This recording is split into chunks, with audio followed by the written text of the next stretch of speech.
Hello everyone, मैं advocate Mukesh पगड़िया। आज का हमारा क्वेश्चन है कि विल को यानी वसीयत को रजिस्टर्ड करवाना ज़रूरी है या नहीं है। नमस्कार, मैं एडवोकेट मुकेश पगड़िया स्वागत करता हूं आपका आपके इस यूट्यूब चैनल पर। यदि आप इस चैनल पर पहली बार आए हैं और आपने अभी तक इस चैनल को सब्सक्राइब नहीं किया है तो मेरा आपसे निवेदन है कि आप चैनल को सब्सक्राइब कर लें, साथ ही आप बेल आइकन भी अवश्य दबा लें ताकि आपको मिलती रहे मेरे प्रत्येक वीडियो की जानकारी। आज का हमारा विषय है विल को रजिस्टर्ड करवाना ज़रूरी है या नहीं है। विल को ही वसीयत कहते हैं, आप ये भी जान लें। अब हम बात करते हैं कि विल को रजिस्टर्ड करवाए कि नहीं करवाए, लेकिन इससे पहले कुछ प्रोविजंस हैं जिनके बारे में भी जान लें कि जो वसीयत है वो एक्चुअली है क्या। कई लोगों के मन में बहुत सी वसीयत को लेकर गलत धारणाएं बनी हुई है, वो भी आज इस वीडियो में निकालने का थोड़ा प्रयास करूँगा। देखिए, अब हम सबसे पहले ये जानने का प्रयास करते हैं कि वसीयत क्या है।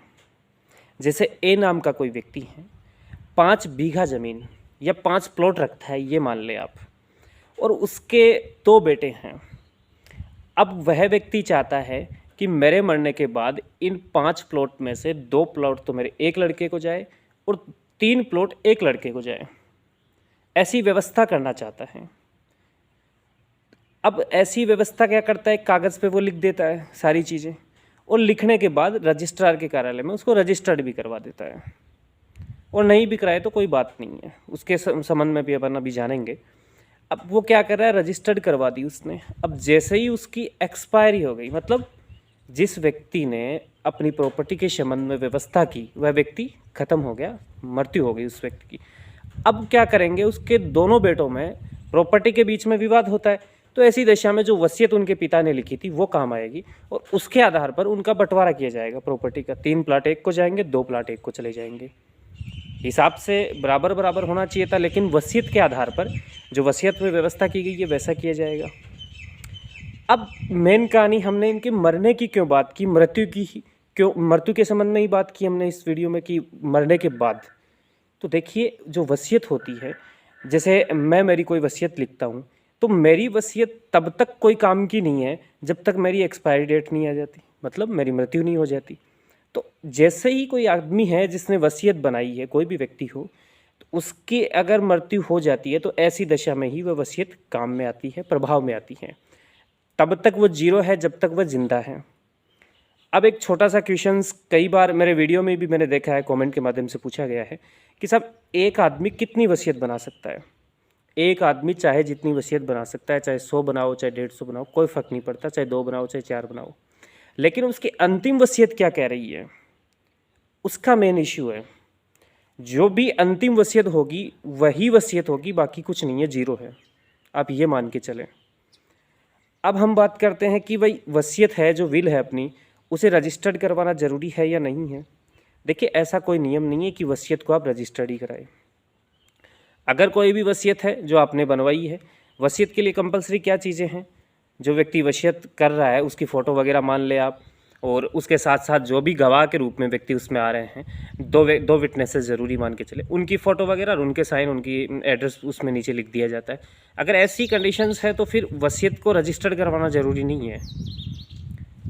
रजिस्टर्ड क्यों करवाई जाती है, एक सुविधा के लिए कि भविष्य में अगर कोई वाद विवाद की स्थिति आती है तो ऐसी दशा में कोई समस्या नहीं हो, इसके लिए रजिस्टर्ड करवाया जाता है। अगर अनरजिस्टर्ड वसीयत है तो क्या होगा, तो भी कोर्ट में वैसे ही आप जा सकते हैं जैसे रजिस्टर्ड वसीयत है वैसे ही, और वैसे ही प्रॉपर्टी के संबंध में व्यवस्था हो सकती है। अब बात करते हैं, एक सवाल और आता है हमारे सामने कि प्रोबेट बनाई जाती है वसीयत की, तो क्या अनरजिस्टर्ड अगर वसीयत है तो उसकी प्रोबेट बन जाएगी? बिल्कुल बन जाएगी। उसमें जो भी गवाह हैं उनके कोर्ट बयान लेगा, उसके बाद में उनकी पुष्टि हो जाएगी उस चीज़ की, तो ऐसी दशा में उसकी प्रोबेट बना दी जाएगी। तो अनरजिस्टर्ड और रजिस्टर्ड में किसी भी प्रकार की कोई दिक्कत नहीं होने वाली है यदि कोर्ट में ये चीज़ प्रूफ हो जाती है। और कोर्ट में प्रूफ कब होगी, सबसे बड़ी इशू है कि कोर्ट में प्रोबेट के लिए आवेदन कब होगा, जब जिस व्यक्ति ने वसीयत की है वह व्यक्ति मर जाता है, वसीयत प्रभाव में आ जाती है, उसके बाद में जिन व्यक्तियों के पक्ष में उन्होंने वसीयत की है वो व्यक्ति कोर्ट में जाएंगे प्रोबेट बनवाने के लिए। अब प्रोबेट को चुनौती दी जा सकती है कि नहीं दी जा सकती, प्रोबेट कैसे बनवाई जाती है, किस न्यायालय में आवेदन किया जाता है, इसके संबंध में एक अलग से वीडियो बनाऊंगा। जो भी इसके पहले भी मैंने 2 वीडियो बनाए हैं उनमें भी मैंने बहुत सी जानकारी दी है।